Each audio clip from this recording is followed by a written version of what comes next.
Looking for a guaranteed way to create content that resonates with your audience? Start a podcast. Interview your ideal clients and let them choose the topic of the interview.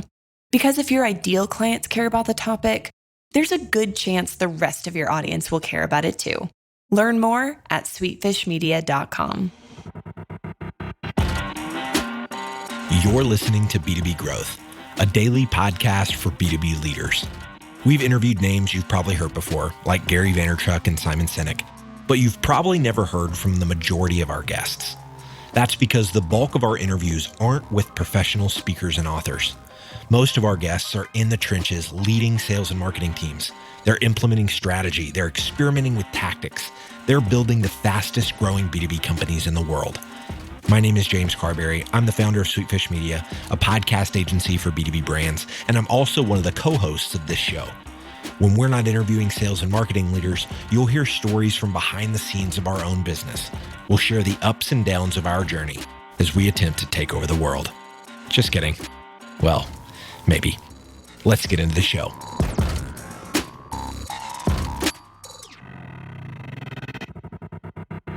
Welcome back to B2B Growth. I am your host for today's episode, Nikki Ivy with Sweetfish Media. Guys, I've got with me today Craig Klein, who is president and CEO of SalesNexus. Craig, how are you doing today? I'm doing great. Good. Glad to hear it. Craig's also a fellow Texan out there in Houston, so I'm a tiny bit more jazzed than I typically am for these conversations.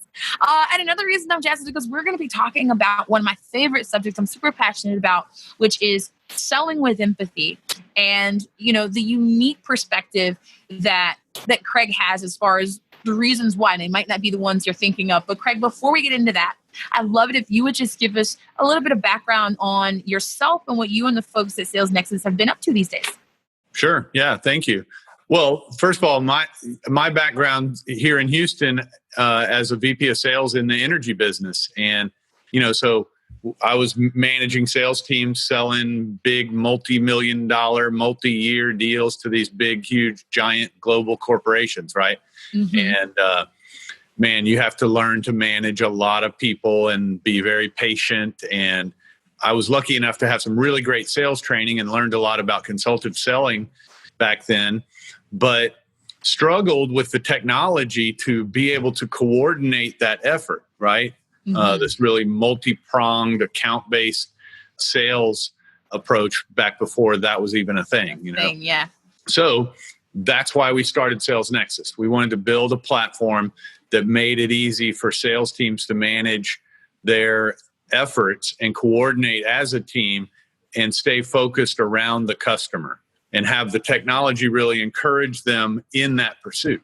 So it sounds like that experience definitely informs the perspective that you and I are going to talk about with respect to selling with empathy, certainly dealing with, multi-year deals and sort of high stakes things. I'm sure there were times when both you had to deploy empathy and maybe when you needed a little bit more of it than you might have been getting. And that's what we're going to talk about. So when we talk about selling with empathy, most, buzzy talk about it has to do with, when we ask the question why, it has to do with, well, it's because you're going to sell more. But Craig says there's a deeper reason. Talk about that for us, Craig. Yeah, sure. So, when I learned to sell, it was called consultative selling, right? And what they taught you to do was ask leading questions, open-ended questions, and you were trying to find the customer's pain. So on some level, you could argue that was kind of selling with empathy, but it was later in my career that I had the opportunity to work with some really amazing people, and they taught me a different way of looking at things. And that was just a game changer for me. Most importantly, it changed what was sometimes a very stressful role, right? You're under the gun to produce revenue and pay the bills for this entire company. That can be a lot of pressure, right. Yeah. And not always the most healthy lifestyle, And when you walk in that meeting with that customer and that's on your weight, or that weight is on your shoulders, man, you don't think your customer can see that? Yeah. So that was really weighing me down and wearing me out. And like I say, I met some people that showed me a different way. And basically what I learned from them was to just walk in to every encounter with a customer on the phone, in an email, in a face-to-face meeting, and say to yourself, I'm going to help this person somehow. I might not make a sale today. They might not need what I have to offer, but I'm going to find a way to help them. And if I do that, and if I do it consistently, number one, I'm going to be a way happier person.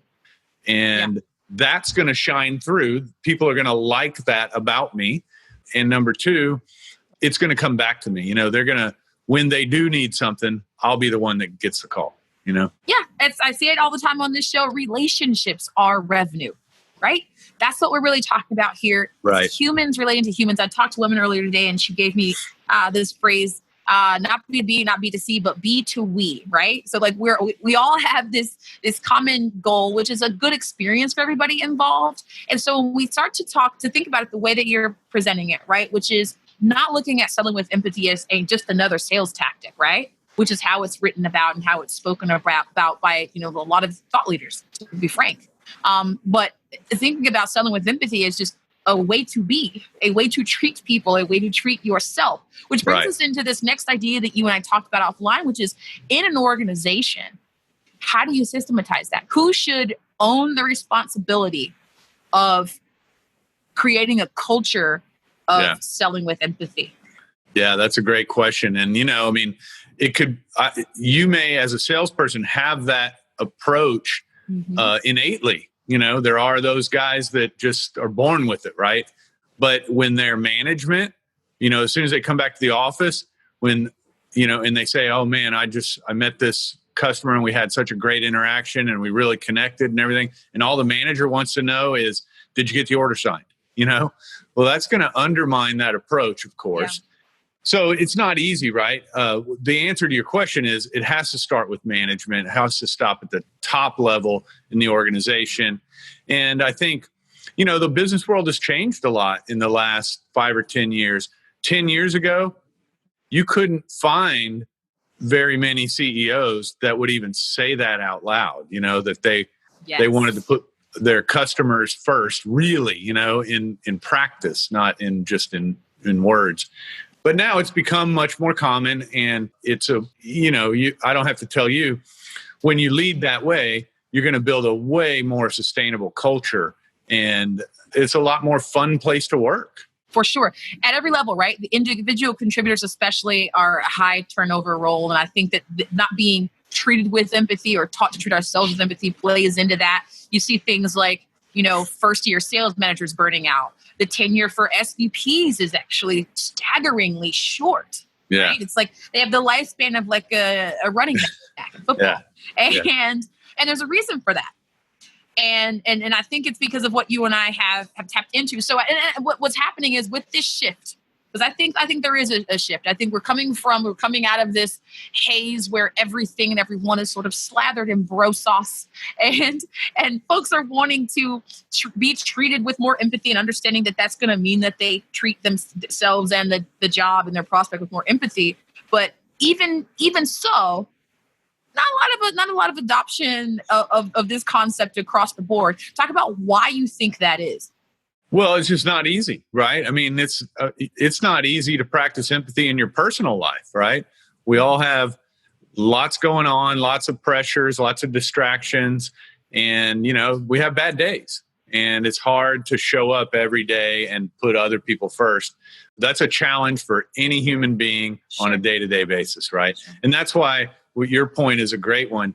If you've got leadership and management and an entire culture around you where that concept is really being emphasized and fostered, you're way more likely to practice it more often. But we're all going to have bad days, and we can't let that bad day cause us to give up, right? We need encouragement. Right. And one of the other ways that we talked about that you can, as a leader, as someone who's looking to, or as an individual contributor, I'm one of the people who believes that individual contributors have the opportunity to impact culture just as much. And maybe they don't have, the authority or the weight, for lack of a better term, but they certainly, I think, will do well for themselves to carry that mantle of being crafters of culture within an organization. But the leadership piece has to do with understanding how you can facilitate empathy. And you talked about offline about, arming your team with the right tools to facilitate and encourage them to sell with empathy. What's that look like? Right. Yeah. So again, going back to kind of the evolution of the sales best practices, right? Back in the day, a salesperson would show up on day one and they would get a script, right? Mm-hmm. And that was what they're supposed to say to the customer, right? And then eventually it became more of a script of questions. These are the things I'm supposed to ask the customer, right? And then in a very proactive and organized organization, they might even have a CRM where they ask the salesperson to put some of that information, right? Mm-hmm. And, nowadays, everybody wants to leverage a CRM in their business, but very few companies actually make them work productively in their business, And that's, again, back to what I was talking about earlier. That's why we started SalesNexus. We wanted to create a CRM that really helps salespeople be better, not just sell more, but be better salespeople, like we've been talking about here. Mm-hmm. And it's not rocket science. All we did was we created a system that makes it really easy for each business to tailor it around what they need to find out about their customers. So, if a simple, easy to understand example is realtor, right? I'm a realtor. So there's certain things I need to know about my customers, right? Like how many bedrooms do you have?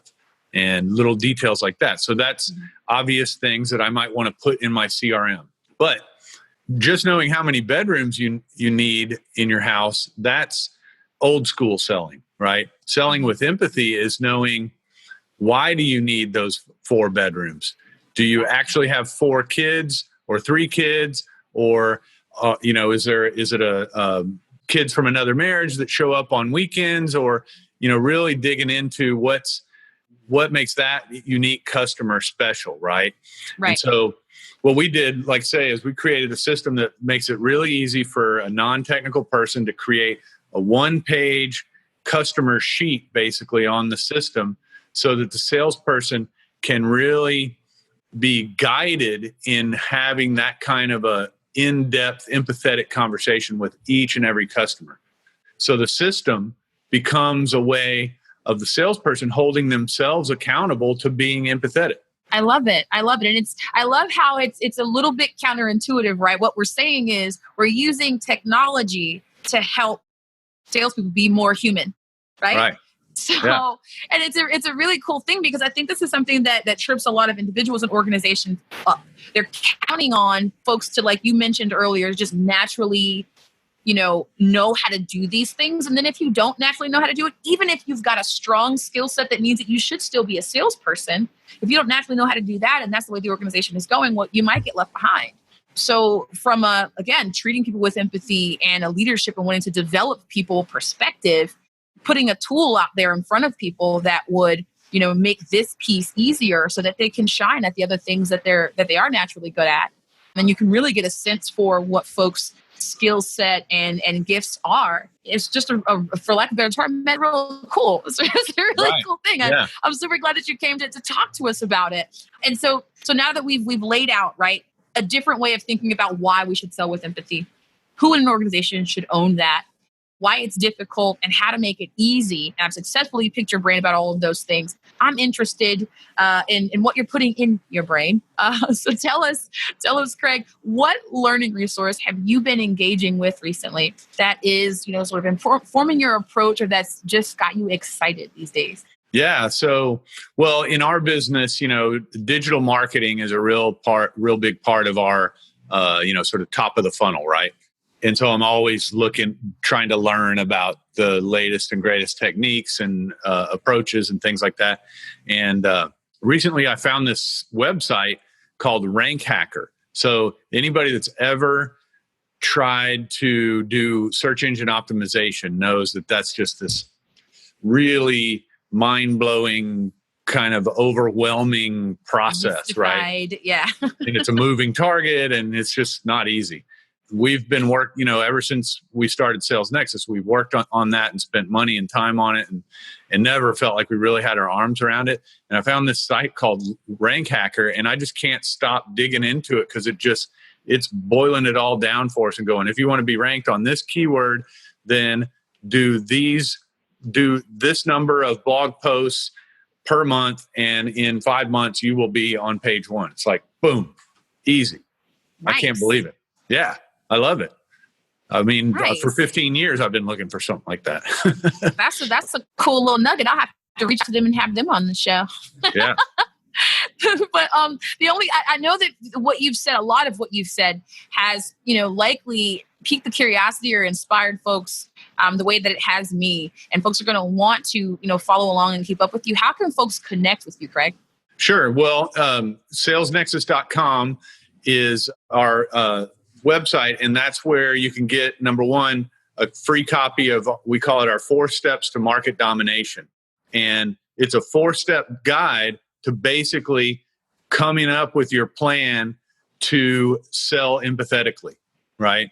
Both what you're going to ask the customers, how you're going to organize the information that you get from the customers, and just as importantly, how you're going to create messages that you can send out to leads and potential customers and current customers and everybody else that are not going to be just marketing pitches that are going to annoy them, but they're going to reflect what you know about the customer. That to me is really, really important, right? If you take the time to tell me all about why you need 4 bedrooms, well, then the messages I send you need to reflect that I know why you need 4 bedrooms, right? That's right.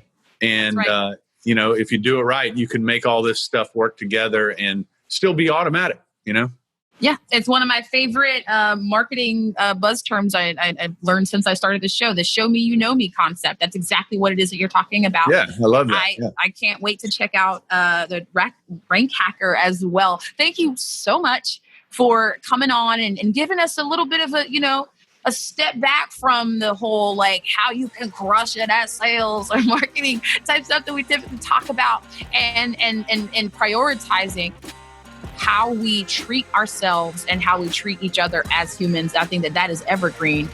And I'm sure glad that you came on the show to talk to us about it. Thanks. Yeah, well, thanks for having me. It was a lot of fun. We totally get it. We publish a ton of content on this podcast, and it can be a lot to keep up with. That's why we've started the B2B Growth Big 3, a no-fluff email that boils down our 3 biggest takeaways from an entire week of episodes. Sign up today at sweetfishmedia.com/big3. That's sweetfishmedia.com/big3.